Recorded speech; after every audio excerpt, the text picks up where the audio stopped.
Good evening, degens, and welcome to Not Financial Advice, the show all about trading and investing in NFTs, crypto, and everything Web3. Today is Tuesday, November 15th. Yeah, I got the date right. And every Monday through Thursday at 9 p.m. Eastern, we host a panel of top traders, analysts, and leaders to bring you the latest market trends and insights so you can make better trades. Web3 and NFTs fundamentally redefine how creators and communities create and share value. Tonight, we're going to tell you what we're buying, what we're selling. We're going to hype projects. We're going to FUD some others. But just remember, always do your own research. Our show is not financial advice. I'm your host, Trevor, and this show is brought to you by NFT NOW and Ninja Alerts. NFT NOW is the leading Web3 media publication focused on NFT news, curation, and analysis. They're on a mission to empower the creators of culture and bring NFTs from niche to mainstream. Ninja Alerts is an NFT trading tool, mobile app, and web app that lets you follow the wallets of the top traders with just one click. Ninja Alert sends you push notifications directly to your phone and your favorite browser when the wallets you're watching buy, mint, or sell an NFT.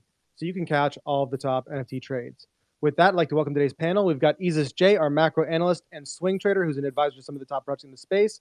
We've got Kfish, another top trader and our in-house smart contract expert. We've got Malachi, founder of NFT Culture, the OG NFT media company, popular blog and YouTube. Jong Bang, the professor, the technical savvy trader who dives deep into projects, is not a stranger to the grind. And Eli Herf, the man who knows every Bitcoin NFT, and yes, there are many, the head of community growth at Gamma. And of course, last but not least, Ken OX Kennedy, co-host of Ninja Alerts NFT Traders Club show on YouTube.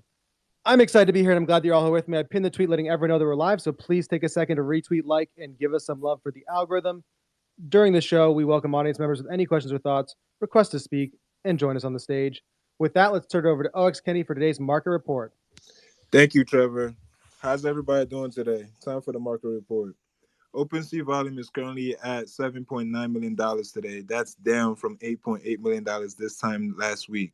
Blur.io's volume is currently at $4.6 million today. That's up from $3.2 million this same day last week. X2Y2 volume is currently at $3.9 million. That's down from $4.3 million this time last week. The top ENS sale in the last 24 hours is Zion.eth and it's sold for 20 WETH. The top traded NFT is BAYC with 3,000 ETH trade volume in the last 24 hours. The floor price is currently sitting at 56 ETH. The second most traded NFT is Mutants by BAYC with 778 ETH volume in the last 24 hours. Mutants currently sit with a floor price of 9.7 ETH. On to more NFT and crypto news. Cristiano Ronaldo's first NFT collection to be released by November 18th on Binance. Crypto lender BlockFi is preparing for potential bankruptcy following the FTX collapse, according to Wall Street Journal. Crypto payments with USDC now available on Apple Pay. Coinbase NFT announced a new NFT drop-in tomorrow called Starborn by Space Plus. It will be a collection of 11,000 NFTs and will be sending one lucky holder to NASA's Kennedy Space Center for an upcoming zero-G weightless training. VFriends announced the VFriends Football Tournament Challenge via the blog today. The bracket-style contest is open to everyone, not just VFriends holder, and will be based on the World Cup. Interested entrants can submit their selection on Run Your Pool by November 20th at 10 a.m. Eastern. First place winner gets a VFriends Series 2 Patient Panda. Second place gets a Series 2 Patient Pig. And third place gets a Series 2 Passionate Parrot. Back to you, Trevor. Thanks, Ken, for the market report. So, guys, it's been a crazy week, a lot going on. I feel like we're sort of getting past a little bit the FTX SBF drama here, getting tired of it, the conspiracy theories, the rumors, the frustration. I want to know how you guys are doing. Maybe we'll start with Malachi. How are you doing this week, Malachi? Not great. I'm just kidding. I mean, It's been a really interesting week in terms of like the state of the landscape and what's happening with FTX, and you start to look at a lot of things that are going on, like the Lollapalooza, Coachella, like NFTs that were on FTX, and like a lot of these centralized exchanges are just like showing their true colors, and where they made these massive, bold connections with Web two or non web native type of projects, and I think it's going to set some of this back short term. I think that right now we need to find value in a lot of things. We saw a lot of stuff happen with Basie dropping dramatically, and it capitulated briefly, and then it rebounded quite a bit. But I do think that the biggest strong sign for me is the fact that ETH is holding relatively strong given like all of this uncertainty. And so if we just weather the storm, let's get to 2023, and I think we'll have a rebound. Absolutely, man. I couldn't agree. I think silver lining wise, like ETH has been super has had a lot of resistance at the 1200 level. We're still at right now 1260, and Bitcoin as well. We're at 16,862. You know, waking up this morning, we had stacks down at like 20 cents and then popped up to 30 cents briefly. Now back down to 25 cents. It's just been encouraging to see that, despite one of the worst black swan events in the crypto space, people are saying this is the worst event that's ever happened in crypto. The scale of it, the market has been relatively resilient. And so I think that's really encouraging. I know, Malachi, you were at the Art Blocks event. Was it this past weekend or the weekend before? Yeah, I actually didn't make it, but so I got sick. Like my kids got sick, I got sick, my whole family was sick. But a bunch of art blocks, so a combination of people that are part of Underground, and a combination of it's coincidentally like art blocks and Underground are having a little bit of friction right now because of obvious reasons, but simultaneously, one of the most powerful women in the space, her name's Emily. She owns over 500 plus art blocks NFTs, and then some members of Underground like were also at Marfa for that, and like just hearing the reports of like how excited that was, and like how many people were there, and how different it was from NFT NYC, and like what was happening with that, like long term I'm completely bullish. Like obviously, like you don't start brands like NFT Now or NFT culture unless you're like all in on the space, so like let's put that aside. But when you think about just the fact that like there are these super strong communities that are so focused on art that they're going to travel 15, 20 hours to like go be parts of kind of what exists. And I've said it before on the show is that like the strongest thing that has happened with this medium is like the connections that we make with these communities that exists. And so um you look at the health of art blocks, you look at the core cryptocurrencies, ETH, Matic, Stacks, Bitcoin, still holding strong. Like we just need to weather the storm, and we're going to be fine. And I also think that like we just had to have like candid conversations around supply and demand. And I think that every day people get smarter, but I also think like long term as we enter 2023, like there's going to be so much interesting stuff. Like tonight I was watching Mythic Quest with my wife before we popped on this, and like that's an Apple show, and both two like the premiere episodes, like we're talking about the metaverse, and they weren't like making fun of it entirely. Yeah, they were tongue in cheek, but I think like if you go back 10 years, 15 years, you'd see like people making fun of Web 2. And so like I'm incredibly bullish of what this like contains. Like this isn't relative to like today, like what do I flip today to make money? But like given that the FTX situation was supposed to be like 10 times worse than the 2008 financial crisis for crypto, and the fact that like the foundational elements of crypto have held tight, and even though this hacker was able to come in and be like one of the top holders of Ethereum and start dumping it because he hacked FTX, on top of all the other issues that FTX is suffering from. Like it's incredibly bullish that like all these things happening simultaneously we're holding relatively stable over the last 2 or 3 months. Yeah, absolutely. I saw a tweet today from my friend Udi Wertheimer, for anyone who knows him. He gave a list of some good things that have happened this year. Um, proof of work is getting cleaner. Institutions have adopted Bitcoin. DeFi was battle tested this year, and the value is proven. NFTs have driven millions of people into self custody, MetaMask wallets. Instagram, Twitter, and Reddit are joining Web3. And of course, the merge went off very smoothly to a massive user base. So, I mean, like, there's a lot to be excited about this year, but man, this week has been tough. I want to turn over to JJ. JJ, how you doing, man? How's this week been for you? Hey, it's been good, man. Not nothing really to add to what Malachi said. I think he covered everything pretty in depth. Love the in real life events that happen because that kind of keeps people busy, especially those that are most bullish on this space.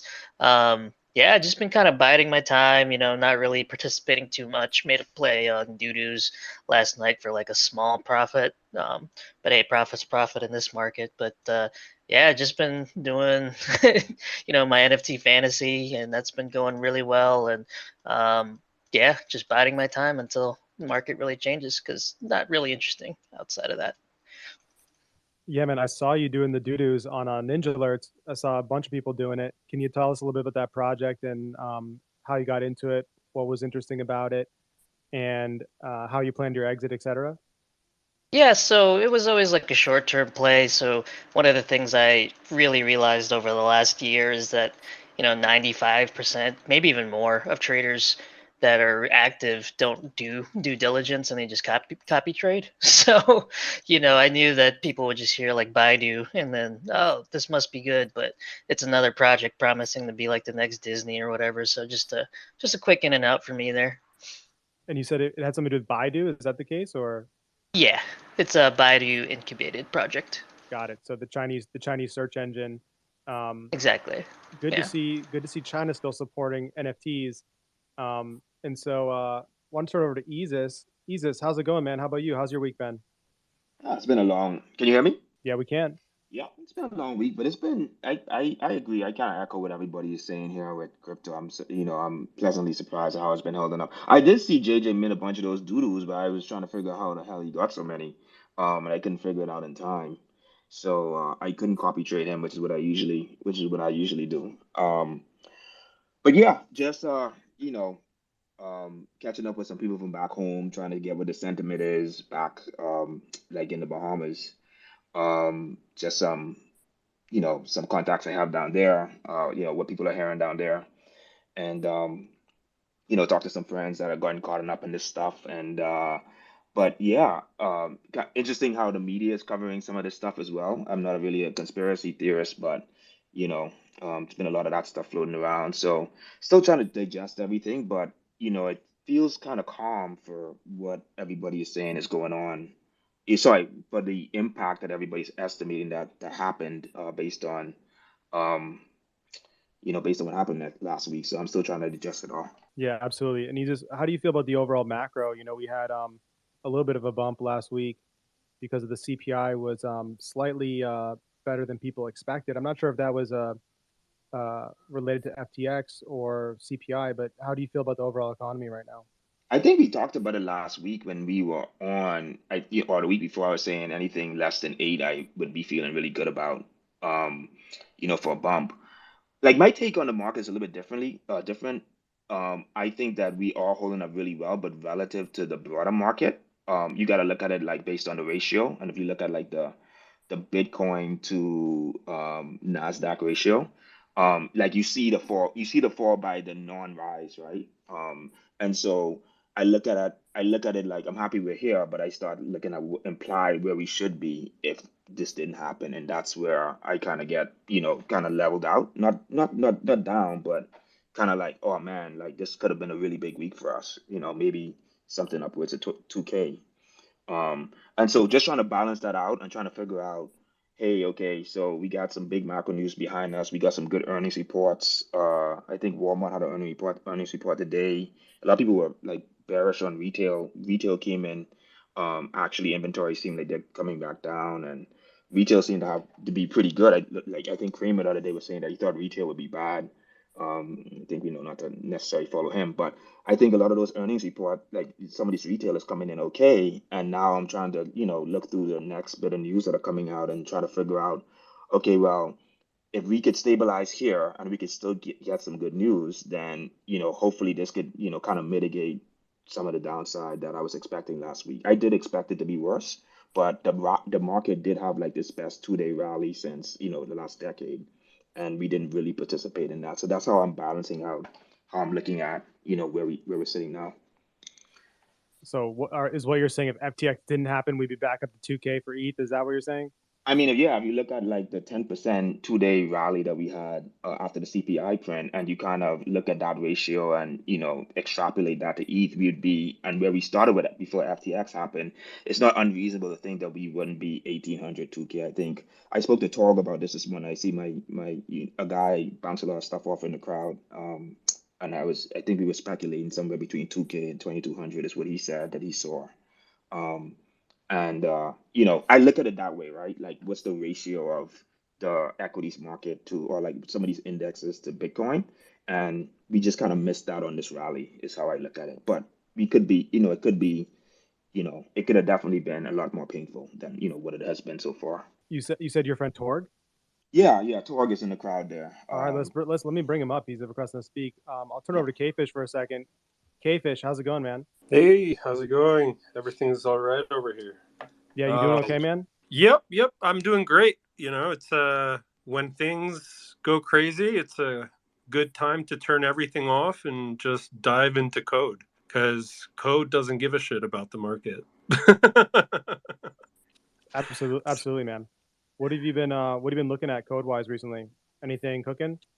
Yeah. So I mentioned this in an episode a while ago about Kfish and chips and some of the stuff that we're building. And I'm really excited because we're making a lot of progress. We have a couple of products that I can't really leak too much information about. One of them is an RPC, like private node stuff, that just like speedy and reliable. But that's there's not a lot of innovation in that statement, but it doesn't mean that there isn't other stuff going on there. And the Kfish and chips, the collection that we're working on as well. Just been talking with the folks that are doing a lot of the 3D work, and damn, I wish I could just like share my screen and show you, because it's looking really, really nice. And I've been like, I installed Blender myself and started playing around with like 3D stuff, trying to figure out like, hey, can I put a smart contract in a 3D something, or 3D something in a smart contract, or yeah, I don't know. So I've been like toying around with a lot of ideas on how to bring in like rendering, and blockchain to like some form of unison, and creating something fun out of it, because a lot of the 3D stuff that we see is either like gameplay of something that is going to be released, or like a 3D render of something as an NFT. But I think there's a lot more to it, a lot of possibilities there. So yeah, very bullish on a lot of things not related to the market. Absolutely, man. As Isa said, not to get into conspiracy theories, but do you believe any of the conspiracy theories that we've been seeing in the space about the whole debacle of past week? I don't know. It's tough, right? Because what I believe is very subjective to what I've been exposed to and what I've researched and things like that, right? And it's like everyone can form their opinion about these things that are not proven. I think that from a different point of view, um, when you have a system, and the system it allows for something to happen, it's likely that that thing will happen, right? Especially if there's money and power involved. So, regardless of what I believe, I think that from a systemic point of view, it's possible that these things happen. Absolutely, man. So you're saying it was a rug all from the beginning. Yeah, maybe. I think that money and power corrupt the hearts of humans, and so I want to be very corrupt. No, I mean I want to have. Wait, no, I'm saying that wrong. Hold on. You a Freudian slip right there. No, what I'm saying is that, sometimes good intentions and big projects take a turn for the worse when there's a lot of money and power involved in an unregulated environment with people that you have to answer to from like a shareholder's perspective and things like that. So even if it wasn't a rug from the beginning, it could have evolved into a rug, right? Or it just might have been set up in a way where the rug was inevitable from a business perspective. Yeah, that's fair. I think that's a generous take. All right, I'll turn over to Eli Herf. Brett, how you doing, man? How's this past week been for you? Yeah, it's been interesting. As everyone's commented, there's probably not a lot more to add. I think more of this is going to come out in the wash. I wasn't a massive fan. I sat in on some of those monster spaces. They were quite interesting, and there were some really interesting takes on whether they were good or bad things. I wasn't a massive fan of when he was tweeting, what and whatever else was going on there. I don't know what the whole deal was. I saw somebody saying that while you do that, you could then delete tweets and then Twitter doesn't pick it up or something. I don't know if someone can elaborate on that. But look, from my own perspective, it's just been more heads down getting to work. So we're going to ship something really cool at Gamma, which will get announced next week. My own NFT project, we're getting a lot closer to releasing what's going to be like a native Web3 mobile music app where you can play all your audio-visual and just audio NFTs mobile and set up playlists and things. So that's going to be really cool. From our research, I don't think that exists. So hopefully, we're pioneering something like that. So that'd be really rad. And then, yeah, look, I guess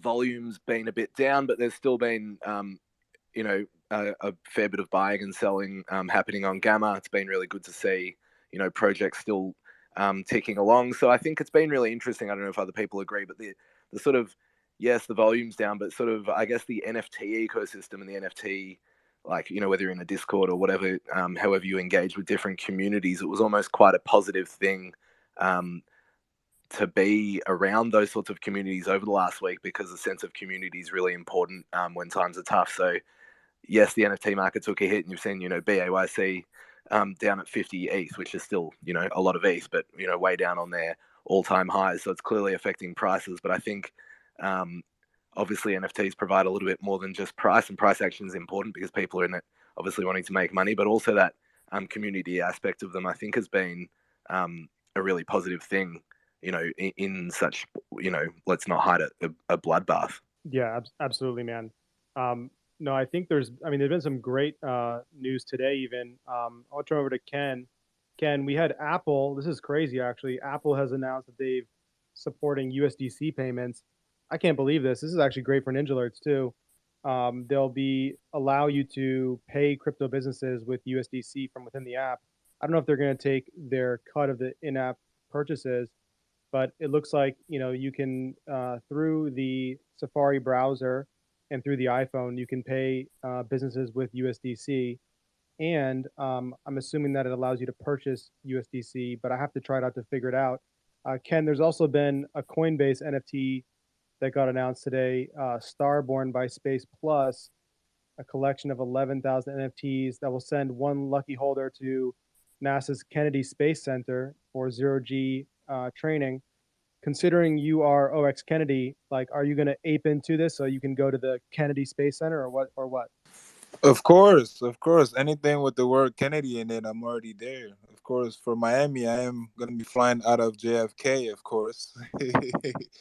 Kennedy all the way. But it sounds interesting because Coinbase has been releasing some low-key bangers for some artists when it first started. I don't know if it's still the volume is still up, but I know Coinbase NFTs was a quick little play not too long ago. So I'm guessing this might be one of those. I do have to look more into it. It drops tomorrow, so I'm gonna have to do more research on it before it drops so I could be ready. It might be a banger. You never know. That's awesome. Easy, you have your hand raised? Yeah, this came out of like, I don't know if you were expecting it. This kind of came out of nowhere for me. And I haven't had a chance to really look into it. And we've been talking about onboarding, all that stuff. Like, do we know how the wallet situation works for selling this? Sorry, being able to transfer. Like, how much do we know? Because if they could make this, an Apple in true Apple, I don't want to do the whole Apple Samsung thing, but if this is like a seamless kind of, pleasant experience, from an onboarding perspective, this could be huge for getting wallets and ownership into people's hands. Do you have any more info on that? I'm trying to figure it out right now. I checked a couple articles, but it doesn't say much other than that you can pay with USDC and businesses can accept USDC. It's not clear if they can you can buy USDC through it or convert USD into USDC. So I'm going to be kind of searching in the background what we're going on here. K-Fish, over to you. So is it like going to depeg USDC from the dollar with Apple or something? Because like what happens? Is it like suddenly one USDC equals 70 cents? The Apple way. Probably, man. Probably this might be the end for fiat here.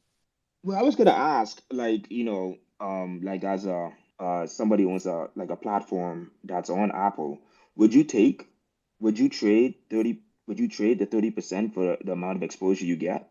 Like, is there a volume number that you would take? I know a lot of people don't like the 30% tax, but I mean, when you're talking about the amount of people that are holding an iPhone in their hand, like, is that a trade-off that you're willing to pay or not? TBD, man. I have to think about it, but I think like probably honestly, and I think in some ways they're going to force you, or if they catch you, there's like ways to wiggle around it. But if they catch you, it's they're not kind to app developers. So I think like one thing I don't want to say exactly what we're doing, but I could say that for people who are using Ninja Alerts now in the app, like don't like we already have Apple Pay set up. I would say don't pay in Apple Pay. I would say go into your browser and check the price and pay there. Like definitely don't pay with Apple Pay now. But there's ways to disincentivize. Like we could always like make the price 30% like higher on the App Store, as far as I understand.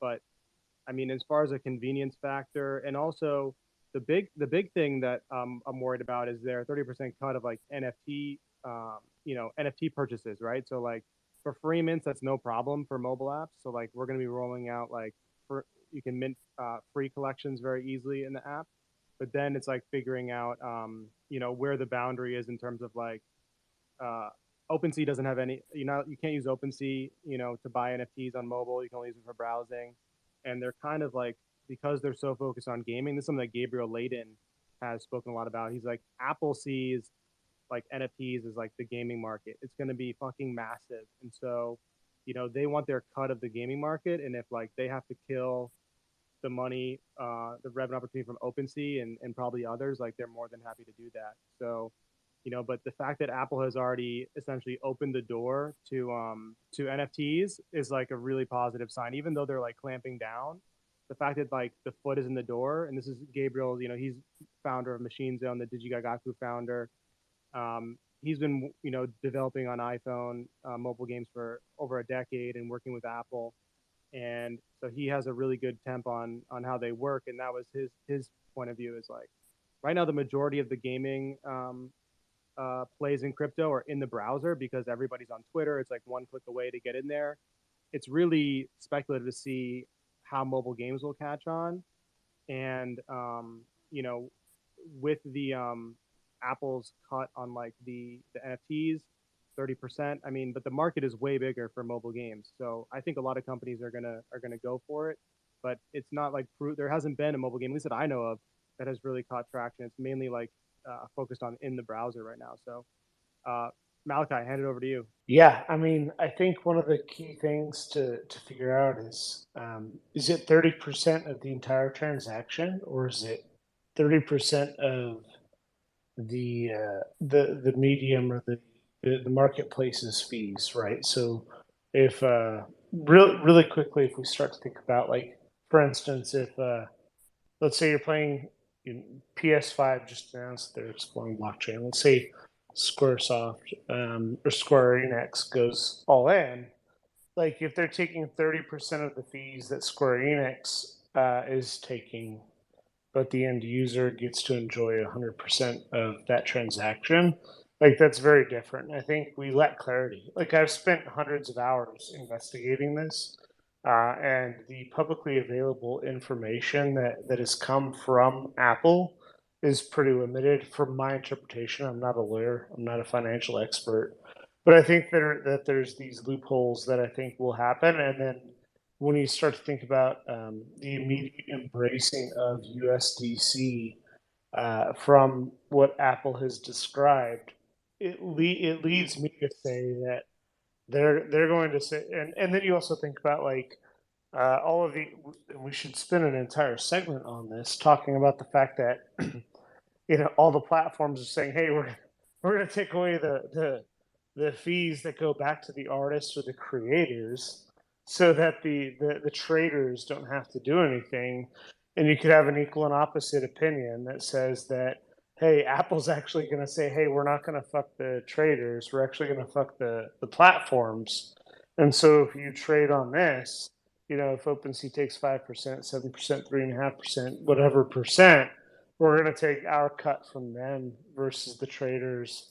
There's a lot of dynamics at play right now, and it really changes very quickly, whether you're talking about art, whether you're talking about PFPs, or whether you're talking about GameFi or Web3 gaming. Like, it changes dramatically. Yeah, I mean, unfortunately, it's not part of the marketplace fee, and I think that'd be kind of hard to implement. But they could implement it, for example, something like OpenSea, but for a product like Ninja Alerts or an aggregator where you can buy from other marketplaces, there wouldn't really be a way for Apple to get their cut from it. So I do really hope that they liberate some of those policies. But just gaming is gonna be so big.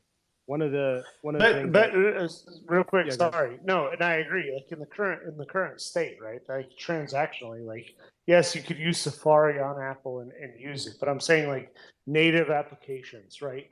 In a native app situation, they could enforce it, and that's my point. Is, like, I think that we have to distinguish between the native application and, like, granted, there's, like, a ton of structure changes that have to occur, but I also think, like, we can't, we also have to think about like the 5 year vision for NFTs, where, like, we've seen it already, right? Like, the market report talked about, like, OpenSea, a year ago was 100% of transactions. Today it represents, I don't know, like 55% of transactions. 5 years from now, OpenSea will represent 5% of transactions, because, like, all transactions will probably occur within app, right? Every application that exists, every game that exists, every art that exists will have either a form of custodial wallet, or just like Vivi or Vive and everything else. Like, we're just very, very quickly heading into a combination of custodial slash everything else. So, like, I'm trying to take a vision of Apple's point of view when there's 5 million wallets today that engage in NFTs. What happens when it's 100 million wallets, whether it be 5 years or 10 years from now?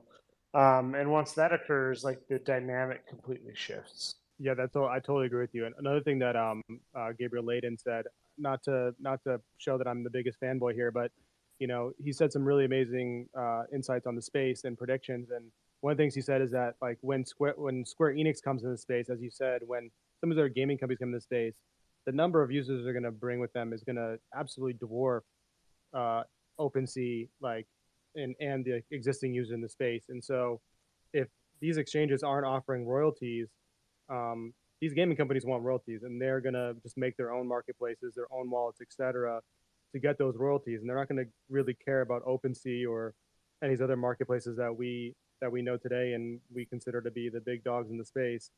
So the landscape is going to shift really quickly. I mean, think about it. It's just amazing how fast corporations are coming in. I didn't expect Apple to have USDC integration in Apple Pay like before the end of the year, and of course, Starbucks, um, Meta, um, Reddit, etc. I mean, things are really moving quickly on from these big companies coming in. Jan, I want to hand over to you. You had your hand raised for a little bit now. What's going on, Jan? Hey guys, what's up? Yeah, I just wanted to comment quickly on the Apple situation and the gaming situation because, I actually think that two interesting things are happening, right? I think what you just mentioned about the big gaming studios coming in and launching their new marketplaces, that's probably going to be the second phase. But the first phase, which is already happening, I actually did a podcast interview with these guys from Wag Me Game. You can check them out. The podcast is going to come out probably in like 1 or 2 weeks, and they have an official partnership with Apple and Google. And basically, Google is kind of running a case study with them to promote their game on the App Store. And so, what they're kind of doing is that they're building this tower defense game, which basically looks the same as any other game. And they have that custodial NFT wallet behind the scenes. And so you do normal in-app purchases. And if, let's say, you purchase a skin, or let's say as you're playing, you earn some skin, it's an NFT, but to the player, it's just like a normal thing that they're used to in kind of the user experience. And so I think that this is the first phase that we're seeing with these games. They first need to kind of like, educate people on the NFTs, the traditional gamers. They need to make great games that people actually want to download and play. And then ultimately we can move into the next phase that they're going to be promoting, like marketplaces and stuff like that. But yeah, they have an official partnership with Apple and Google. And so it's pretty interesting that these guys are really pushing hard into this. Yeah, absolutely, man. K-Fish, over to you. You had your hand raised. Yeah, I think that there's a couple of important things that we need to note. One is, again, NFT is a technology, right? Blockchain technology, infrastructure, technical, etc. At the end of the day, mainstream is user experience. Mainstream is easy to use. Mainstream is anyone can do it, and they don't need to read a manual, right? So having games that have custodial wallets and handle things as NFTs, it doesn't really even have to matter to the user whether it's an NFT or not, because it's like sign in with Apple. Suddenly you have a wallet that is associated to your Apple ID for that game. And inventory management is handled with blockchain using NFTs. But for the user, they just have an item in their bag, right? Or they just have a skin, or they just have something that they can use. They don't need to know anything behind the scenes. So that's one thing. And the other thing is, we have the big players in the mobile scene. We have Apple, we have Google, we have the App Store, we have Play Store. And I don't think that they are going to stand back and watch how people develop this technology. I think that they are going to develop, blockchain based tech that integrates deeper at the application level so that people can develop using this technology without needing to be blockchain experts. It's like something that's baked into the Swift language or Kotlin, Java, whatever, right? Um, and if that wasn't the case, then suddenly we have all of this competition between, the web-based slash marketplaces slash wallet apps and all the integrations and all of the different hoops that you have to go around to get something to be mobile ready, etc. So I wouldn't be surprised if we see like the NFT and the iChain and the Google like Play Chain and the Play Coin or whatever, and basically, have these things integrated at a deeper level, because at the end of the day, the market share of gamers is really big, but the market share of gamers plus crypto like it's we might be onto one of the use cases that makes the most sense from an application perspective, and that is huge to for whatever which of these companies just like takes it. It's out there for the taking. Dude, I love it, man. You're getting me salivating here for the iNFT and the iChain and the iCoin programming NFTs with Swift. Before what I'm calling easy, but Jan, could you actually post that interview that you did? Sorry, pin it to the top here. I'm going to check that out after the space here.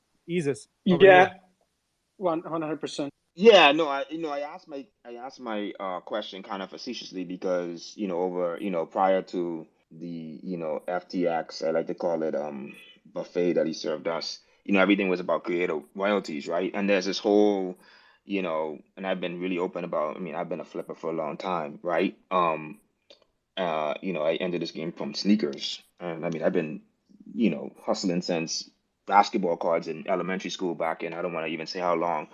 And it's just interesting to debate because when you ask something, when you ask, hey, are you willing to give up 30%? If you had to give up 30% for exposure to, is it 100x more potential, audience? As a founder, it's still like, oh, I don't know, right? I don't know if we split that with the collectors or we split that or if Apple eats it. And for me, it's like it should be if we're all in this for the long haul and we all live in this to see the space go 100, 1,000x, whatever we in it for, it's got to be as a creator, this has to be the most bullish thing for you ever as a founder. I mean, just your audience, you give up 30%, but you take your revenue and you multiply it times 100, 1,000x. That doesn't, from a trader perspective or from a collector perspective, like if I'm looking at myself, I'm now competing against 1,000 more traders or 1,000 more people collecting and their different strategies and their different things, right? And so I think, I would love to see the conversation shift to around like shift back from, hey, how much is it going to cost me to, hey, how much more opportunity is this for us for adoption, and and how can we build an equitable ecosystem for the platforms, the creators, and the founders. Yeah, absolutely, man. I mean, I'm starting to think in here about like how the space is going to evolve, and especially how the trading is going to evolve.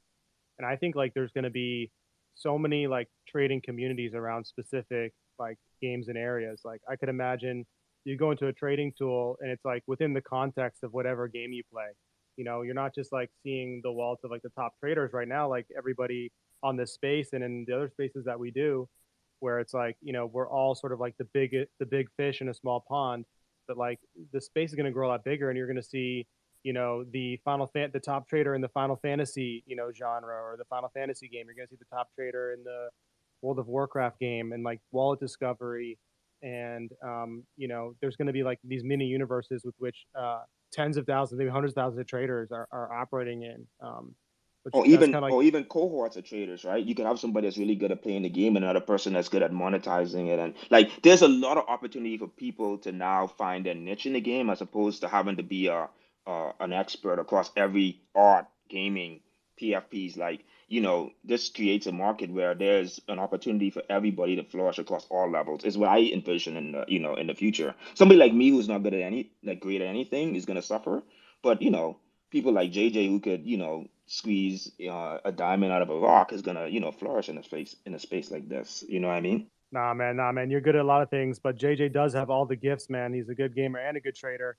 Brett, you have your hand raised. Over to you. Yeah, there's been some amazing points. Now I don't know where to start. I think I'll go with the most recent one while my mind's there. I think that's a really interesting point, Isis. I think you're right. Like somebody might be great at playing the game, but then they might earn all the great skins and get all the rare diamonds or whatever's in that particular game.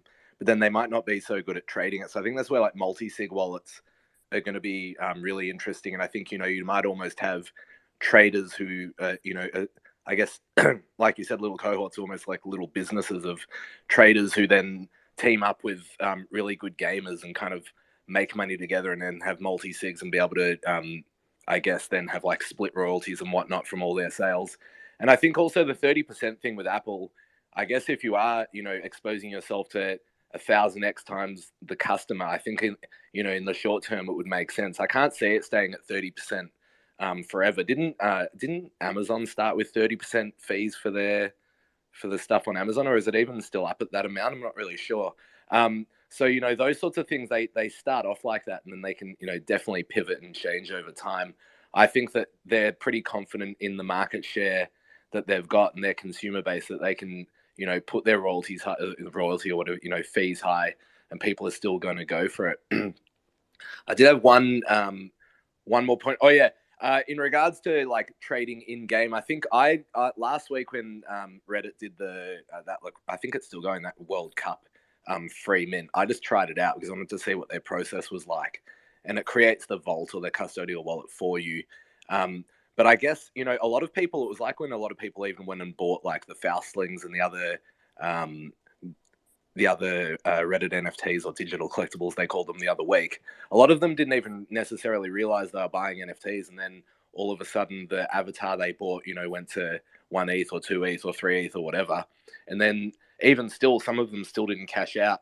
So I think although it can, you can create the custodial wallets and you can make the process as smooth as possible, I think some of those big companies are going to have to, if they do, bring a mobile game and into the blockchain space and it goes really well, they're probably going to have to figure out some kind of, I think they almost will have to become their own mini marketplaces, because otherwise the users are still going to then have to head to a marketplace, figure out how to, do all of that for themselves. So I think it's not sort of cut and dry, but yeah, so there were just a few things that the conversation kind of pivoted quite quickly from topic to topic. It's all been fascinating stuff, but yeah, they were kind of like my points on that. So although the process was so smooth in receiving my Reddit NFT, I know how to then go to the marketplace and deal with it all, but I think a lot of people still don't. So there's still a bit of a disconnect. It'll be interesting to see how that goes moving forward. Yeah, absolutely, man. I actually hope we can kind of get rid of the idea of a custodial wallet, that there would be a solution that's so seamless to not have to need that. But like, I agree, the user experience is just not ideal currently for the mainstream users. Malachi, over to you. I was actually just going to double down on custodial wallets. Go ahead. I mean, No, I like the user experience of custodial wallets, but just like the idea that they're in somebody else's wallet, and then like they have to build all their sort of internal database to like track and move it around. I mean, Fireblocks, I think, kind of offers that out of the box. So maybe that's like what a lot of the companies are going to use. But go ahead, man. Take the other perspective. I mean, just briefly, like for instance, Nifty Gateway, right? Like that, and it's a little bit different because it's art focused. But I also think that like you combine the block and like. Let's think about this in purest terms, right? There's the DeFi maxis. There's also like the blockchain maxis, and then there's like there's the combination of what really exists. So on-chain transactions are always going to have some caveat to them, at least in the current state. And so like the custodial wallet grants a lot of benefits, right? If everything is happening on chain, like you only have to you only pay for it when you actually have to make the transaction and move it off chain. But like when we think about like what is our ultimate goal, right? Our ultimate goal right now is like, let's throw it all out. Whether like we're a combination of flippers, traders, wealth generators, gamers, art collectors, and everything in between. But I think we all agree that like the number one goal here is like digital ownership, right? Like I've got 2 kids that are under 10, and they've lived their whole lives. Like both of my kids, the iPhone came out in 2006. My youngest kid was born after 2012, without giving years away. So like when we think about the age of how mature people are, and how digitally native kids are, and we think about like people who made fun of Candy Crush, and like people who spent money on microtransactions, and people who did play to earn, or like pay to earn in terms of Fortnite, or buying skins, like all of this is culminated in this perfect ubiquitous state that we have right now. And it's like for the first time ever, like all of that is saying like, hey, no matter what happened previously, if you buy something, you own it. And whether it's today, tomorrow, or the future, like you're going to be able to transact on that. And so like there's like four different things, and it's hard to keep up with like the varying conversations because we've meandered quite a bit. But like there's benefits to the custodial wallet, right? Number one is like the custodial wallet doesn't make you have to pay for every transaction. Like if you have a character that's leveling up, getting new skins, blah blah blah blah blah, it's managed custodially. Purely, I would love to find a way. Trevor, you know, we've spent many times together talking about like the perfection of the blockchain, but we have to think about an onboarding mechanism. And I personally believe that the first and best use case for onboarding the maximum amount of people, agnostic of how we profit from them, is like custodial wallets, right? So if you're playing a game, you sign up, you win and you own it, and when you're ready to take ownership of it, whether Apple wants 30% or Square Enix wants 30% or whomever, OpenSea, you know, whatever, like it sits there, and when you're ready to take ownership of it, to transact on it, it goes into that marketplace is a really brilliant thing. And I think like those types of things have to happen. We've worked with a number of companies, and the hardest barrier, right? You think like the biggest sneakerheads in the world, the biggest art collectors in the world, like people like who buy massive amounts of art, like MetaMask, buying Ethereum on Coinbase, converting it to MetaMask, moving it to a wallet, paying gas fees is such a disruptor. And until we solve that, we're not going to get that exponential increase in wallets. And that fundamentally, I believe, is solved by short-term custodial wallets. Malachi, let me push back a little bit. Like, why do you think OpenSea kind of overtook Nifty Gateway then? Because Nifty Gateway did have like a better user experience. You could buy with dollars, but people sort of took the harder path when they saw that they could, you know, go the OpenSea and MetaMask route. Like, what's your thoughts on that? I think that my honest opinion is that art collectors, moon boys, and crypto bros are two very different people, and I think that and I have it written down here is that we need to remove finance from that, and I think that if you look at 2017 altcoin craze, you look at the 2021, 2022 NFT craze, there's so many overlaps. And I think that if blockchain and digital ownership are to be ubiquitous, it has to move beyond the early speculators who got rich off crypto, who were pumping bags, and the alpha and everything else. Like fundamentally, I think that that's a massive flaw. And look, I'm a participant in it, and I'm also an art buyer and a holder, and I've got diamond hands in certain instances. But like, if we look, like, not everyone who wants to buy NFTs, not everyone who wants to play a video game wants to buy a skin and sell it for profit, right? Like fundamentally, like we have to bring it back to the core things is like if people are going to invest their time in something, like if they can make money off it, great, but do they want to have fun, right? Like what's the game feel like?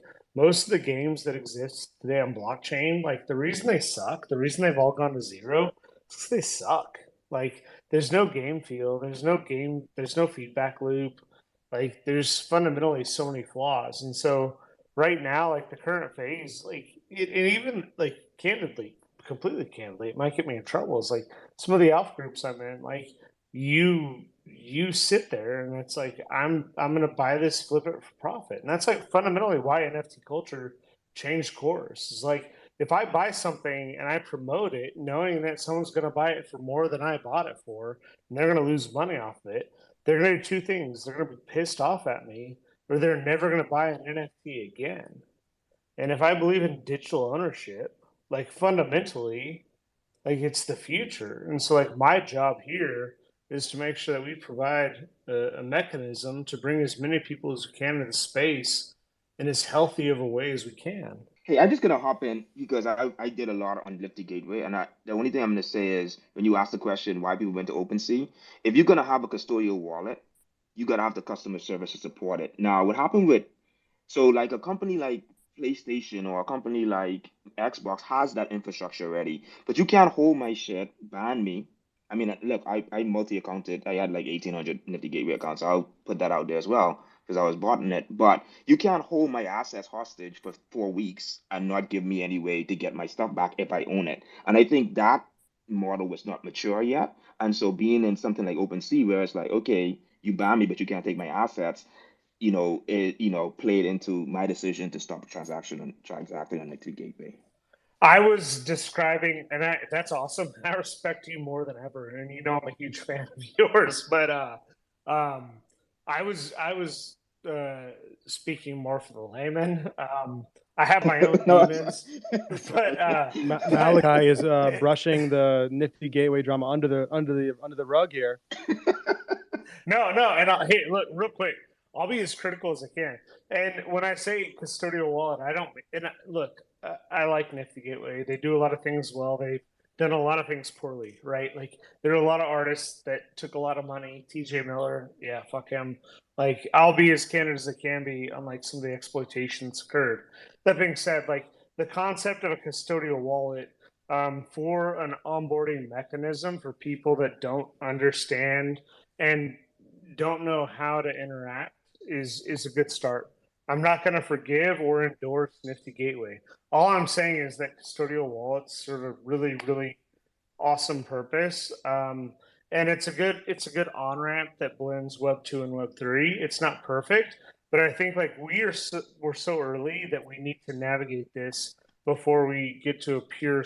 I would love a pure point in the future that is seamless, but right now, for me personally, and we've worked with 5, 10 GameFi companies, and custodial wallets make sense for that. I'm not endorsing any of them. All right, Malachi, your conscience is clear and your reputation is clear going forward. Guys, we're near the end of the show here, so it's been a really fascinating conversation. I'm going to go to Jan and Kfish real quick for your points, and then we'll wrap up with the lightning round. Over to you, Jan. Thanks, guys. I know we already moved on from the game topic, but basically wanted to also share. I pinned those two comments in the spaces below. Basically, there's another person that I think you should definitely check out when you're looking into gaming and like what else is there than just like speculation on NFTs.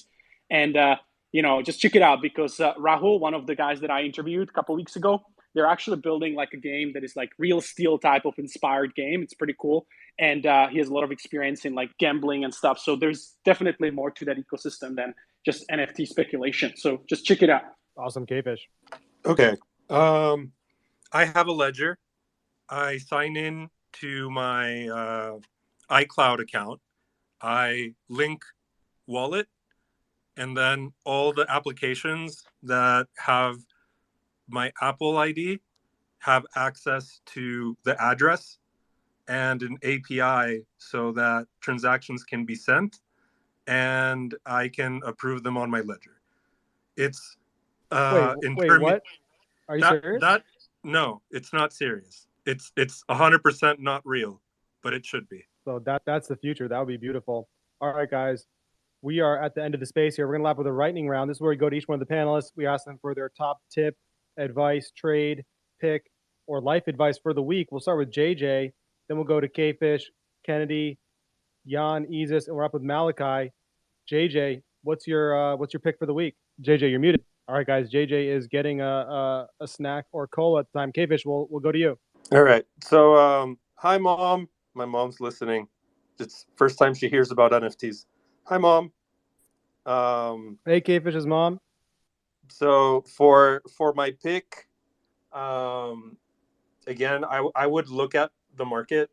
I wouldn't rush into buying something out of hype and then seeing it go to zero.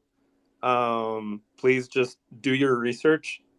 Right now, I am looking. I'm not waiting for anything. And that's what I suggest. Non-financial advice for you. I think it's some good advice. Ken, over to you.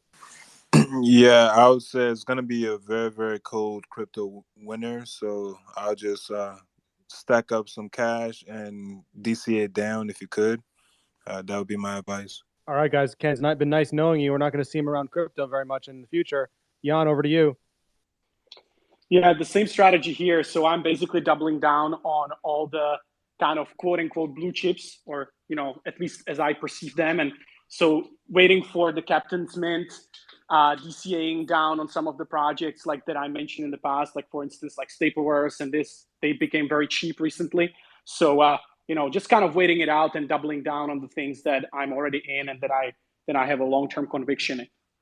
What is the captain's mint? So not announced yet, but it should be Q4. So they're still planning for this year, but because the market is shaky, they're kind of waiting it out. So no print, no.